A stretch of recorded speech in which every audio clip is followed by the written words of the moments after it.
በአትላንታ ውቅያኖስ ውስጥ እምብርት ላይ መርከቦችን የሚውጥ አውሮፕላኖችን እንደ ጉም የሚያጠፋና የሳይንቲስቶችና የሊቃውንቶችን ግራ የሚያጋባ አንድ ስፍራ አለ።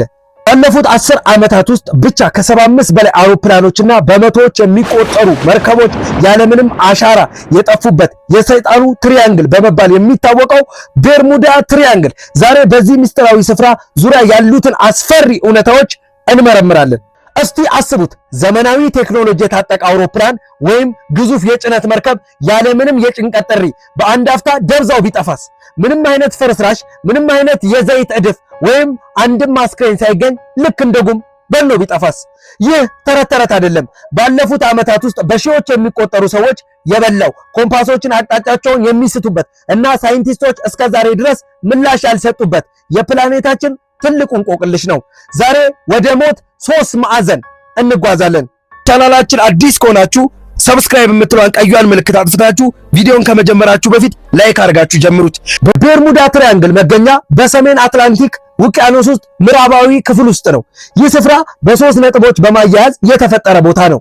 በሰሜን በኩል የቤርሙዳ ደሴት፣ በደቡብ በኩል ፖርቶሪኮ እና በምዕራብ በኩል ደግሞ የፍሎሪዳዋ ማያሚ። ይህ ሰፊ የባህር ክልል ከ500 ሺህ እስከ 1.5 ሚሊዮን ስኩዌር ማይል እንደሚሸፍን ይገመታል።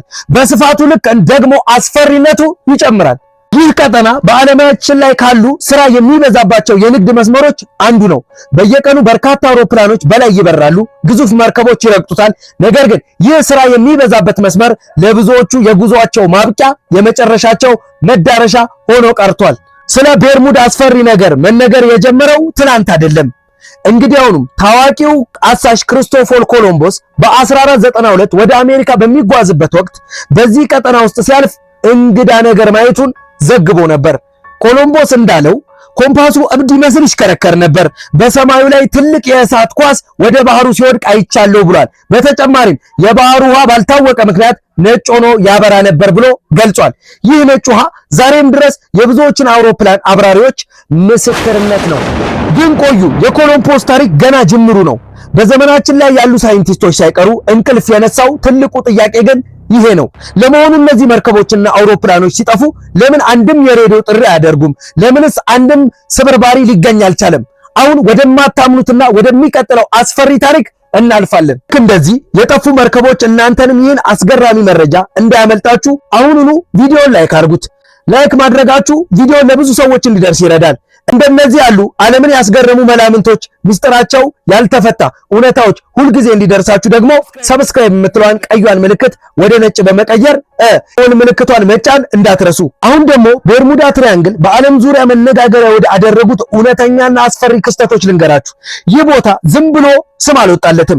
እንደ አውሮፓውያን አቆጣጠር በ1918 ዩኤስኤስ ሳይክሎፕስ የተባለችው ግዙፍ የአሜሪካ የጦር መርከብ 306 ሰራተኞችንና ተሳፋሪዎችን አሳፍራ በዚሁ ቀጠና ውስጥ ትጓዝ ነበር። መርከቧ በጣም ግዙፍ ከመሆኗ የተነሳ በማዕበል ትሰምጣለች ተብሎ አይታሰብም ነበር።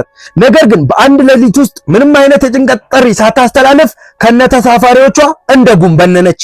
የአሜሪካ የባህር ኃይል እስካሁን ድረስ ከመርከቧ የቀረ አንድም ስብርባሪ አላገኘም። ይህም በባህር ላይ ያለ ታሪክ ውስጥ ያለ ጦርነት የደረሰ ትልቁና ትርጉም የሌለው መጥፋት ሆኖ ተመዝግቧል። ምናልባት ከቤርሙዳ ታሪኮች ሁሉ በላይ አስፈሪውና እስካሁን ድረስ ምላሽ ያላገኘው የፍላይት 19 ጉዳይ ነው።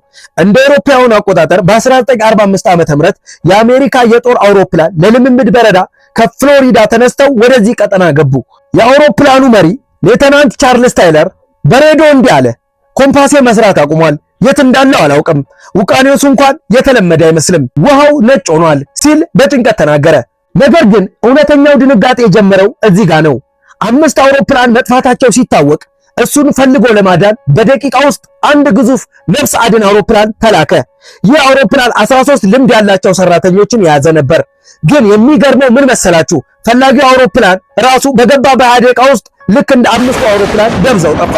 በአንድ ቀን ውስጥ 6 አውሮፕላንና 27 ሰዎች ያለምንም አሻራ በቤርሙዳ ተበሉ። ለመሆኑ ይህ ባህር ሰዎችን የሚሰርቀው እንዴት ነው? አሁኑኑ እናየዋለን። ይህ ክስተት ለአሜሪካ ባህር ኃይል ትልቅ ድንጋጤ ነበር። ለቀናት የሚቆይ ሰፊ ፍለጋ ተደረገ።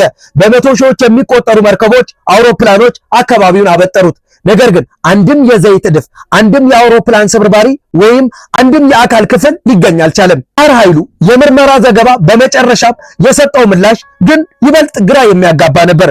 ምክንያቱ አልታወቀም የሚል ድምዳሜ ላይ ደረሱ።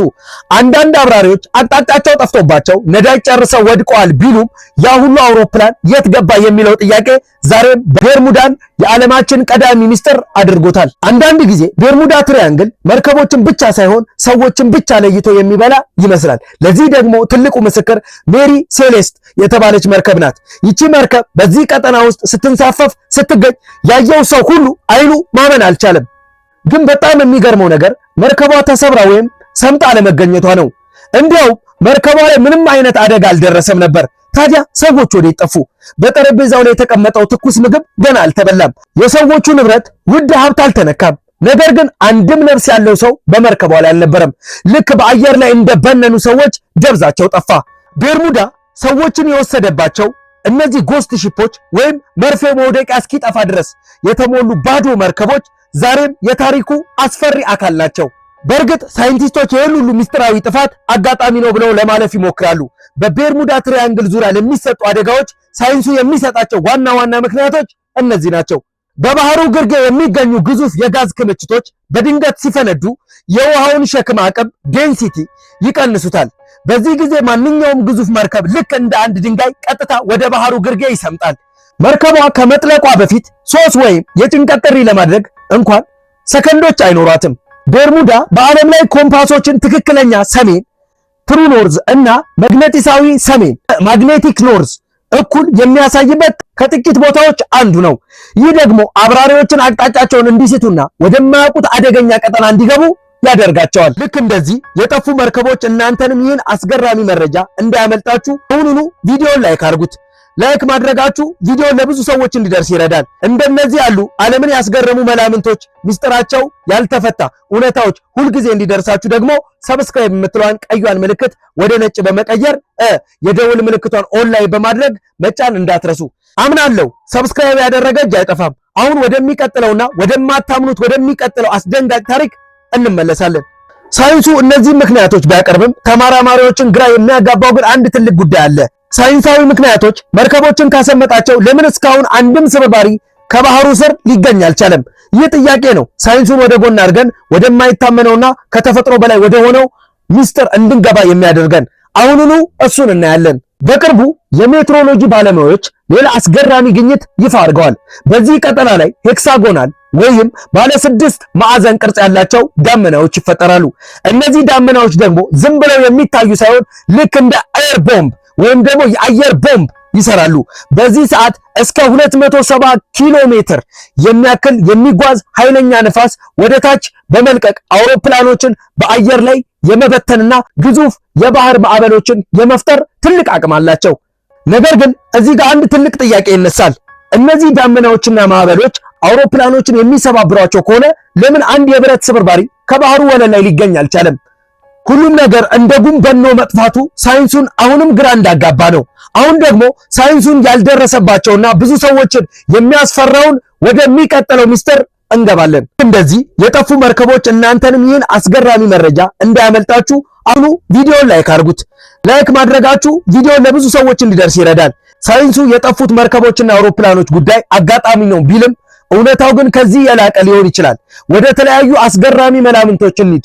ሰምጣ ቀረች የምትባለውና እጅግ የላቀ ቴክኖሎጂ እንደነበራት የሚነገረው ጥንታዊ አትላንቲስ ከተማ የምትገኘው ልክ ከዚህ ባህር በታች ነው ተብሎ ይታመናል። የከተማዋ ኃይለኛ ክሪስታሎች ዛሬም ድረስ ከባህሩ ስር ሆነው መግነጢሳዊ ሞገዳቸውን በመልቀቅ መርከቦችን፣ አውሮፕላኖችንና ኮምፓሶችን ያበላሻሉ ተብሎ ይታሰባል። ብዙ አብራሪዎችና መርከበኞች ከዚህ አካባቢ ከውሃ ውስጥ የሚወጡ እንግዳ ብርሃናትን ማየታቸውን ይመሰክራሉ።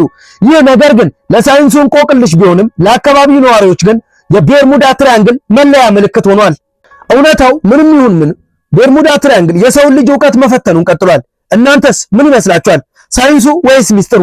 ሐሳባችሁን ኮሜንት ላይ አስፍሩልኝ። ቪዲዮውን ከወደዳችሁት ላይክ እያደረጋችሁ ለተጨማሪ አስደናቂ እውነታዎች ቻናሉን ሰብስክራይብ ማድረጋችሁን የደውል ምልክቷን ኦን ላይ ማድረጋችሁን እንዳትረሱ።